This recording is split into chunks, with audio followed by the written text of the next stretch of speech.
नमस्कार दोस्तों, मैं हूं doctor B L Dhaka psychiatrist और आज हम बात करेंगे डिप्रेशन के ट्रीटमेंट के बारे में जो कि सीबीटी के थ्रू करते हैं, कॉग्निटिव बिहेवियर थेरेपी। सीबीटी को जानने से पहले हम जान लेते हैं कि डिप्रेशन के जो प्रमुख लक्षण थे वो क्या क्या थे। डिप्रेशन के सिम्टम्स को हमने 4 पार्ट्स में बांटा था। पहला इमोशनल सिम्टम, जिसमें मेनली जो इमोशंस किस तरह के होते हैं, यानी कि फीलिंग कैसी होती है, मेनली सैडनेस वाली फीलिंग रहती है। दूसरा कॉग्निशन, इसमें माइंड में जो थॉट्स चलते हैं या कोई आइडियाज़ इमेजेस चलते हैं उसके बेस पे मेनली नेगेटिव थॉट चलते हैं और ये सब माइंड में चलता है। आप जब तक किसी को आप बताएंगे नहीं आपके अंदर क्या चल रहा है, किसी को कुछ पता नहीं चलेगा। तीसरे जो होते हैं बिहेवियरल सिम्टम्स, बिहेवियर में वो चीज़ें आती हैं जैसे कि आप कैसे एक्ट करते हैं, कैसे रिस्पॉन्ड करते हैं, दूसरों के साथ इंटरेक्शन कैसा है, उनसे आप क्या बोलते हैं। चौथा जो होता है फिजिकल सिम्टम्स या बायोलॉजिकल सिम्टम्स, इसमें आता है आपके कि बॉडी कैसे रिएक्ट करती है। मेन नींद और भूख में कमी हो सकती है, दोनों बढ़ सकते हैं, बॉडी में थकावट रहेगी।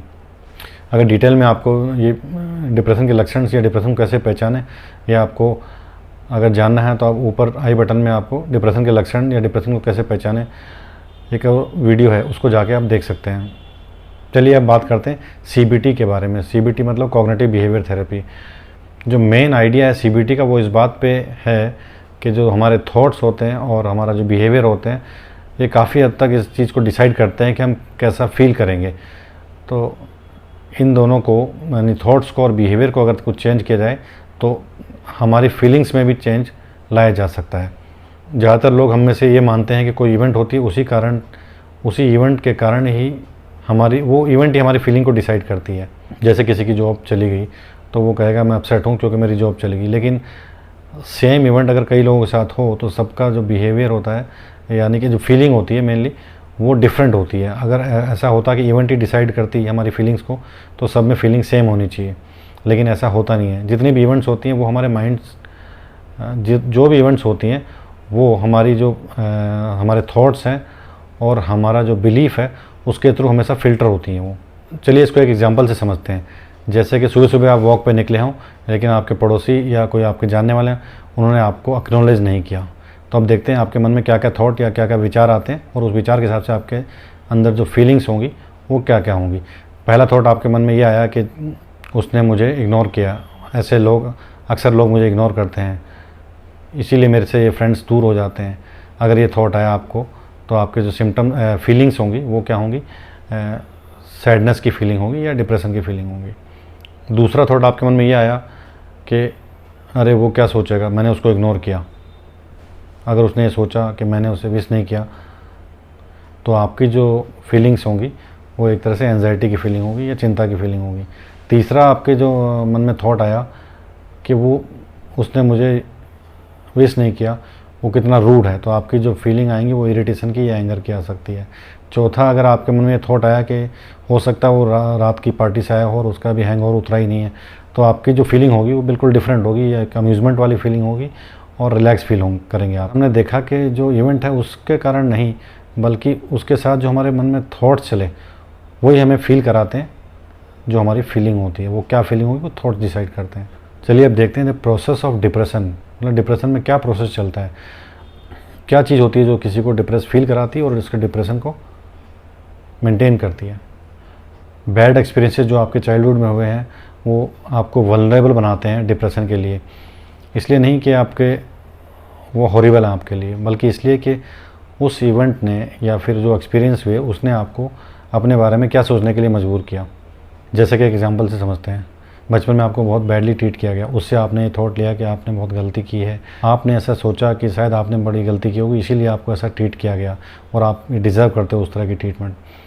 इससे क्या होगा कि आपके मन में बिलीफ, आप अपने बारे में ये बिलीफ बना लेंगे कि आप एक बैड पर्सन हो या अनलवेबल हो जिससे कोई प्यार नहीं करता, और फ्रीक्वेंटली आपको क्रिटिसाइज़ किया हो किसी ने कि चीज़ें सही नहीं करने के कारण, तो एंड अप आप इस तरह से करेंगे कि आपके मन में बिलीफ हो जाएगा कि आप अक्सर चीज़ों को गलत कर देते हैं, आप इनकम्पिटेंट हैं, रिजेक्ट कर दिए जाओगे लाइफ में आगे भी। इस तरह की फीलिंग इस तरह का बिलीफ सिस्टम आपके अंदर बन सकता है। आप रिजेक्ट कर दिए जाओगे अगर कोई भी चीज़ परफेक्टली आप लाइफ में नहीं करोगे तो। ये जो बिलीफ्स आपके मन में बन गई ये बहुत लंबे समय तक हो सकता है कि कोई भी परेशानी इसके कारण ना हो, लेकिन अगर कोई ट्रिगरिंग इवेंट हो गया, कोई ऐसी ट्रिगर सिचुएशन आ गई कि समवन इम्पोर्टेंट है जिसने आपको रिजेक्ट कर दिया, तो आपको बिलीफ सिस्टम एक्टिवेट हो जाएगा और आपके अंदर नेगेटिव थॉट्स डोमिनेट करने लगेंगे, जिनको नेगेटिव ऑटोमेटिक थॉट्स भी कहते हैं। वो अचानक आ जाते हैं। नेगेटिव ऑटोमेटिक थॉट्स इसलिए कहते हैं नेगेटिव क्यों? क्योंकि ये नेगेटिव होता है, इनका जो कंटेंट होता है ऑटोमेटिक आपके बिना चाहे अचानक कहीं से आ जाते हैं, पॉपअप हो जाते हैं आपके माइंड में। नेगेटिव ऑटोमेटिक थॉट्स से क्या आएंगे आपके, कि आपको थॉट्स आएंगे कि you are helpless, worthless. Negative automatic thoughts आपके मन में क्या आएंगे? अगर किसी ने आपको रिजेक्ट कर दिया तो आपके मन में आएगा you are useless, worthless, unwanted, और ये आपको डिप्रेस फील कराएंगे। अगर ये नेगेटिव ऑटोमेटिक थॉट्स बहुत ही फ्रीक्वेंट आ रहे हैं और बार बार आ रहे हैं तो आपको और डिप्रेस फील कराएंगे। जैसे हम इसको इस तरह समझेंगे, कोई एक आदमी, कोई एक पर्सन है जो आप दिन भर आपके साथ रहता है, जहाँ भी आप जाते हो वहाँ रहता है और आपके मन में ये बोलता रहता है, आपके कान में ये बोलता रहता है कि आप वर्थलेस हो, यूजलेस हो और आप एक बड़े बैड पर्सन हो, आप अपने जॉब पे अच्छे नहीं हो, आप किसी काम को ढंग से नहीं करते हो, तो आप बहुत ही अपसेट हो जाओगे। और जब आप डिप्रेशन में हैं तो यही आप अपने साथ कर रहे हैं। और ये क्रिटिसिज्म अगर कोई और कर रहा होता तो आप उसको रिजेक्ट भी कर देते, लेकिन आप के थॉट्स ऐसा करवा रहे हैं तो आप उसको सच मान लेते हैं। डिप्रेशन में हम कभी भी अपने थॉट्स को क्वेश्चन नहीं करते हैं, जनरली हम मान लेते हैं कि अज्यूम कर लेते हैं जो ये आ रहे हैं वो सच है। डिप्रेशन में जो क्रूशियल स्टेप है रिकवरी के लिए उसको ये है कि आप इन थॉट्स को पहचान लें, और जान लें कि ये सच भी हो सकते हैं, लेकिन ज़रूरी नहीं है कि सच हो, और ये एक ओपिनियन भी हो सकते हैं और रियल में ये सच नहीं है जो आपके माइंड में थॉट चल रहे हैं। सिंपल CBT मॉडल जो होता है, cognitive behaviour therapy CBT model है कि प्रॉब्लम्स कैसे डेवलप होती हैं और कैसे आपको, जैसे अर्ली चाइल्डहुड एक्सपीरियंस अच्छा नहीं रहा है, उसके बाद लॉन्ग टर्म बिलीव्स बन गए आपके, फिर कोई ट्रिगरिंग इवेंट हुआ तो आपके नेगेटिव ऑटोमेटिक थॉट्स हैं वो एक्टिव हो जाएंगे, वो आपके इमोशंस को अफेक्ट करेंगे, आपके बिहेवियर को अफेक्ट करेंगे और आपके फिजियोलॉजी को अफेक्ट करेंगे। डिप्रेशन की विशियस साइकिल को समझते हैं। डिप्रेशन की विशियस साइकिल में क्या है कि जो नेगेटिव ऑटोमेटिक थॉट्स हैं और लो मूड दोनों एक दूसरे को वर्स करते हैं। अगर नेगेटिव ऑटोमेटिक थॉट्स हैं तो वो आपके मूड को लो करेंगे, और अगर आपका मूड लो है तो आपके नेगेटिव ऑटोमेटिक थॉट्स और ज़्यादा आएंगे। विशियस साइकिल अगर एक बार स्टार्ट होगी तो आपके लो मूड और नेगेटिव थॉट्स को दोनों को ही बना के रखेंगे, और ये जो प्रोसेस है जब तक एंड नहीं होगा जब इनमें से कोई एक कंपोनेंट चेंज नहीं हो जाएगा। इसको एक तरह से ऐसे समझें कि जैसे दो देशों के बीच में आर्म रेस चल रही है। एक देश को डर है कि दूसरा देश उस पर हमला ना कर दे, इसलिए वो अपने हथियार बढ़ाता रहता है। ये देख के दूसरे देश ने भी अपने हथियार बढ़ा दिए, तो जो पहले वाला है उसका जो डर है और बड़ा हो जाएगा। तो फिर इस तरह से वो साइकिल, विशियस साइकिल कंटिन्यूस चलती रहेगी। ये कब एंड होगी? जब इनमें से कोई एक देश ऐसे अलग तरीके से सोचे लगेगा। ऐसे ही डिप्रेशन में है कि आपका नेगेटिव थॉट्स हैं और लो मूड हैं, दोनों एक दूसरे को बना के रखेंगे। इन अपने थॉट्स को थोड़ा कंट्रोल कर लें तो हमारा मूड को भी ठीक किया जा सकता है। इस तरह हमने देखा कि इस वीडियो में कि CBT का जो बेसिक प्रिंसिपल है उसके बारे में हमने बात की कि हमारे थॉट्स और बिहेवियर को अगर हम चेंज करें तो हमारी फीलिंग्स को भी चेंज किया जा सकता है।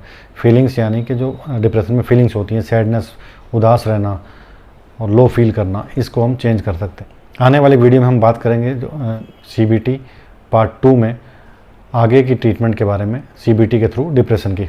अगर वीडियो अच्छा लगा हो तो इसको लाइक कीजिएगा और दूसरे लोगों तक शेयर भी कीजिएगा। अगर चैनल पे पहली बार आए तो इस चैनल को सब्सक्राइब कर लीजिएगा, क्योंकि इस चैनल पे मेंटल हेल्थ से related videos time to time आते रहते हैं। Thank you.